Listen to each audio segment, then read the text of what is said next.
Hello बच्चों, एक बार फिर से मैं आपका अपने YouTube चैनल विज्ञान हर घर बने पाठशाला में बहुत बहुत स्वागत करता हूं। पिछले वीडियो में बच्चों हमने चैप्टर आपका 15 प्रकाश पूरी तरह से पढ़ा था, समझा था और उसके पहले 3 अभ्यास के प्रश्न उत्तर हमने किए थे। चलिए बच्चों, आज बारी है इसके बचे हुए प्रश्नों को करने की। तो चलते हैं प्रश्न नंबर 4 की तरफ। आप सभी बच्चे ध्यान से सुनेंगे, देखेंगे और नोट करेंगे। प्रश्न नंबर 4 क्या बोलता है बच्चों? समतल दर्पण द्वारा बने प्रतिबिंब के अभिलक्षण लिखिए। अभिलक्षण बोले तो वो कैसा होता है वो हमने लिखना है। तो उसके बच्चों उत्तर में हम क्या लिखते हैं? नंबर 1, यह आभासी और सीधा होगा। समतल दर्पण जो भी प्रतिबिंब बनाता है ना वो नंबर 1 आभासी और सीधा होगा। नंबर 2, यह दर्पण के पीछे बनेगा। ठीक है, ये आपको मैंने बताया था जब चैप्टर पढ़ाया था। और नंबर 3, इसका जो छवि का आकार बनेगा ना, यानी प्रतिबिंब का जो आकार बनेगा वह वस्तु के आकार के बराबर होगा, यानी बिंब के आकार का बराबर होगा।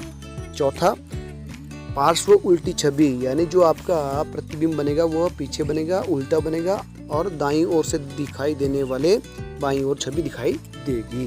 चौथा, पांचवा पॉइंट हम क्या लिख सकते हैं कि एक समतल दर्पण से दर्पण के पीछे, दर्पण से छवि की दूरी के सामने, दर्पण से वस्तु के दूरी के बराबर बनेगा, है ना।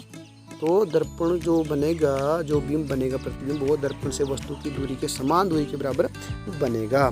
तो ये जो है समतल दर्पण के बनने वाले प्रतिबिंब के लक्षण होंगे। तो उम्मीद है बच्चों ये आपने नोट किए होंगे। अब आपको जरा जल्दी में वीडियो बनाना पड़ता है मेरे को, क्योंकि लंबा बन जाता है, तो आप इसको पॉज करके 1 बाय 1 नोट कर सकते हैं। अगला प्रश्न है बच्चों, प्रश्न नंबर 5। अंग्रेजी भाषा के जिसका अंग्रेजी या कोई अन्य भाषा जिसका आपको ज्ञान है कि वर्णमाला में उन अक्षरों पता लगाना है हमने, उस वर्णमाला में जिसके समतल दर्पण के बने प्रतिबिंब बिल्कुल अक्षरों के सदृश लगते हैं और अपने परिणामों की विवेचना करनी है। इसका मतलब क्या हुआ कि जो अंग्रेजी भाषा के ए से जेड तक लेटर होते हैं या कोई और लेटर भाषा के होते हैं जिसको आपका पता हो, उस पे हमने ऐसे शब्द देखने हैं जो बिल्कुल सामने भी वैसे दिखाई देते हैं और दर्पण पे भी हमें वैसे ही दिखाई पड़ते हैं। तो वो कौन कौन से शब्द होते हैं वो हमने देख लें। तो बच्चों आपको अंग्रेजी भाषा में पता है, ए लिखते हैं ऐसे। तो ए जो है आपका पहला शब्द है ए, ये आपका दर्पण पे भी वैसे दिखेगा। दूसरा बी तो नहीं दिखेगा। सी भी नहीं दिखेगा। ए बी सी डी भी नहीं दिखेगा। ई भी नहीं दिखेगा। और A B C D E F भी नहीं दिखेगा। जी आई भी बच्चों हमें बिल्कुल ऐसा ही दिखेगा, सामने भी और बाईं तरफ भी, यानी ये बाईं दाईं तरफ दोनों तरफ सेम दिखाई देगा। ठीक है बच्चों। उसके बाद एच आएगा। एच भी हमें इस तरफ ऐसे दिखेगा, उस तरफ भी HIJKL भी नहीं दिखेगा। एम अब बच्चों एम है, एम हमें बाईं तरफ से दिखेगी तब भी ऐसा दिखेगा। अगर दर्पण के सामने खड़ेंगे तो ये उल्टा हो जाएगा, यानी दाईं तरफ दिखेगा तब भी ऐसा ही दिखाई देगा। MNO, अब ओ है बच्चों, ओ भी हमें वैसा ही दिखाई देगा, चाहे दाईं से चाहे बाईं से। MNO, पी भी नहीं दिखेगा। QRST, अब टी है बच्चों, ये टी भी हमें बिल्कुल वैसे ही दिखाई देगा जैसे दर्पण के सामने और दर्पण के पीछे। उसके बाद MNOPQRST यू भी बच्चों हमें दिखाई देगा सामने ऐसे ही यू। उसके बाद वी, तो वी भी हमें बाईं दाईं तरफ से बराबर दिखाई देगा वी। फिर उसके बाद डब्ल्यू, तो डब्ल्यू भी हमें दिखाई देगा बाईं और दाईं तरफ से WX, एक्स भी हमें बाईं और दाईं से बराबर दिखाई देगा। वाई नहीं दिखाई देगा, जेड नहीं दिखाई देगा। तो ये अक्षर है बच्चों अंग्रेजी भाषा के AHIMOTUVWX, ये हमें दर्पण और उसके सामने जो है एक समान रूप से दिखाई पड़ेंगे। चलिए अब चलते हैं प्रश्न नंबर 6 की तरफ। प्रश्न नंबर 6 क्या बोलता है? प्रश्न नंबर 6 है बच्चों, आभासी प्रतिबिंब क्या होते हैं? ठीक है, ऐसी एक स्थिति बताइए जहां आभासी प्रतिबिंब बनता हो। अब आभासी प्रतिबिंब क्या होते हैं मैंने आपको समझाया था जब चैप्टर में बनते हैं। आभासी प्रतिबिंब क्या होते हैं? जब प्रतिबिंब जो है पर्दे पर प्राप्त नहीं किया जा सकता उसको बोलते हैं आभासी प्रतिबिंब।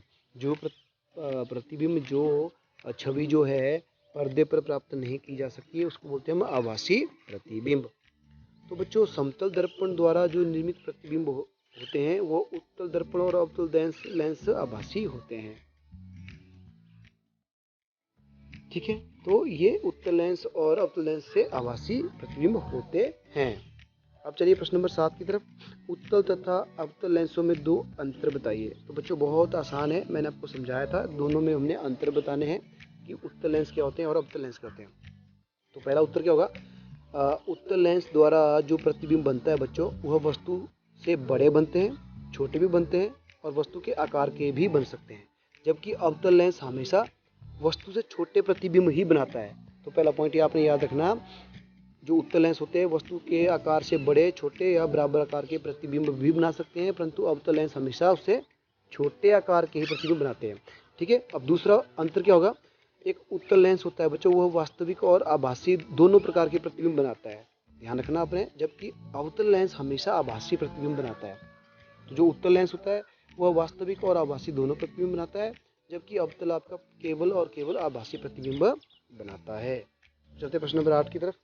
अवतल तथा उत्तल दर्पणों का एक एक उपयोग बताइए। ये बड़ा आसान है बच्चों, ये भी मैंने बताया था। अवतल दर्पण का उपयोग कहाँ होता है, अवतल दर्पण का उपयोग करते हैं आपके दंत चिकित्सक, जो आपको दांतों को देखने के लिए, और या टॉर्च में होता है या सौर भट्ठी में होता है। उत्तल दर्पण का उपयोग कहाँ होता है, गाड़ियों के पार्श्व देखने वाले, पीछे देखने वाले दर्पण, जो साइड ग्लासेस होते हैं ना, उस पे उत्तल दर्पण का उपयोग किया जाता है, ताकि चालक जो है सुरक्षित दूरी से वाहनों को चला सकें। इसके बाद आता है बच्चों अगला प्रश्न, प्रश्न नंबर 9। चलिए इसको भी देख लेते हैं। प्रश्न नंबर 9 क्या बोलता है बच्चों, किस प्रकार का दर्पण वास्तविक प्रतिबिंब बनाता है। ये तो मैंने अभी बताया आपको बच्चों, अवतल दर्पण ही वास्तविक प्रतिबिंब बनाता है, ये मैंने अभी तो बताया आपको, तो ये आपको ध्यान रखने, अवतल दर्पण वास्तविक प्रतिबिंब बनाता है। चलिए प्रश्न नंबर 10 की तरफ चलते हैं। किस प्रकार का लेंस सदैव आभासी प्रतिबिंब बनाता है। तो ये भी हमने प्रश्न नंबर 8 में किया। तो किस प्रकार का दर्पण आभासी प्रतिबिंब बनाता है, हमेशा आपका प्रश्न नंबर जो 10 है वो भी आपका आएगा अवतल लेंस। अवतल लेंस हमेशा आभासी प्रतिबिंब बनाते हैं। ठीक है। उसके बाद आता है आपका अगला प्रश्न, चलते हैं प्रश्न नंबर 11। ठीक है बच्चों, ध्यान से देखेंगे आप। प्रश्न नंबर 11 क्या दिया हुआ है, प्रश्न नंबर 11 दिया है कि प्रश्न नंबर 11 से 13 के सही विकल्प का चयन करना है। अब ये 3 प्रश्न है, ये सिर्फ हमने सही विकल्पों का चयन करना है। चलो देख लेते हैं। प्रश्न नंबर 11 पढ़ते हैं। बिंब से बड़े साइज का आभासी प्रतिबिंब बनाया जा सकता है। मैंने आपको बताया था अभी कि जो बिंब है, वस्तु है, उससे बड़ा, छोटा या बराबर जो है प्रतिबिंब बनता है, आभासी प्रतिबिंब वो बनाता है आपका कौन, वो बनाता है आपका बच्चों दूसरा, यानी अवतल दर्पण। अवतल दर्पण बनाता है बिंब से बड़े साइज का आभासी प्रतिबिंब। ठीक है। प्रश्न नंबर 12 देखिए। अब डेविड अपने प्रतिबिंब को समतल दर्पण से देख रहा है। दर्पण तथा उसके प्रतिबिंब के बीच की दूरी 4 मीटर है।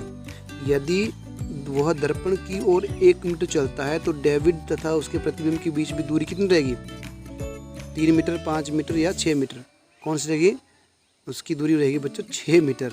अब कैसे हुई, 1 मीटर चला तो आपको पता ही है क्या होता है, क्योंकि डेविड जो है आईने से 1 मीटर दूर चला गया है ना, तो छवि भी दर्पण की ओर 1 मीटर चलती है, तो छवि दर्पण से दर्पण की तरफ 1 मीटर चलेगी, है ना। अब डेविड और दर्पण के बीच की दूरी है 3 मीटर और दर्पण से छवि की बीच की दूरी है 3 मीटर, तो इसीलिए डेविड और उसकी छवि के बीच की दूरी हो जाएगी आपकी कुल 6 मीटर। समझाया, बिल्कुल समझाया होगा। अब लास्ट प्रश्न बचता है आपका प्रश्न नंबर 13। बच्चों ध्यान से प्रश्नों को समझा करें, प्रश्नों के अंदर ही उत्तर छिपे होते हैं। अब देखिए, एक कार का पश्च दृश्य दर्पण यानी पीछे देखने वाला दर्पण समतल दर्पण है। ड्राइवर अपनी कार को 2 मीटर पर सेकंड की चाल से बैक कर रहा है, पीछे की ओर कर रहा है, और पीछे की ओर दर्पण में अपने कार से पीछे खड़े पार्क कर रहा है। तो किसी ट्रक का प्रतिबिंब देखता है। अब ड्राइवर को ट्रक का प्रतिबिंब जिस चाल से अपनी ओर आता प्रतीत होगा, किस चाल से होगा, उसकी अपनी बैक साइड जाने की चाल है 2 मीटर प्रति सेकंड में, तो वह किस चाल से देखेगा, उसका उत्तर बिल्कुल बच्चों यही रहेगा। उसकी जो पीछे से ट्रक की चाल दिखाई देगी वो भी 2 मीटर प्रति सेकंड की दिखाई देगी। अब क्यों होगा, देखिए जैसे ही कार 2 मीटर पीछे जाती है बच्चों, तो दर्पण भी 2 मीटर पीछे जाता है कि नहीं, वो कार के साथ जुड़ा हुआ है, तो इसीलिए उसका प्रतिबिंब भी 2 मीटर आगे आएगा, तो इसकी गति क्या रहेगी, 2 मीटर प्रति सेकंड। चलिए बच्चों, अब मुझे उम्मीद है ये आपको आज के इस वीडियो में मैंने 4 से लेकर 13 तक जो आपके अभ्यास के प्रश्न हैं वो बताए हैं। मुझे पूरी उम्मीद है आपको ये अच्छे से समझ आए होंगे और आपने नोट किए होंगे बच्चों। तो अगर कहीं आपको नोट करने को रह जाए तो आप वीडियो को पॉज करें, आराम से उनको लिखें और समझें। तो इसी के साथ बच्चों आज का वीडियो आपका ख़त्म होता है। तो ये जो प्रश्न है आप इनको गृहिका के रूप में करेंगे सभी प्रश्नों को, ठीक है। तो मिलते हैं बच्चों अगले वीडियो में एक नए चैप्टर के साथ। तब तक के लिए अब आपका नया चैप्टर कोई नहीं रहा, हमने सारे चैप्टर आपके पूरे करा दिए हैं और हमने पूरा सिलेबस आपका 1 से लेके 16 चैप्टर 18 चैप्टर कर लिया है। तो अब बच्चों आपका जो रहेगा रिवीजन वर्क शुरू रहेगा, तो अब आपका रिवीजन कार्य हम शुरू करेंगे, ठीक है। तो मिलते हैं अगले वीडियो में कुछ रिवीजन वर्क के साथ। तब तक के लिए अपना ध्यान रखें और पढ़ते रहें।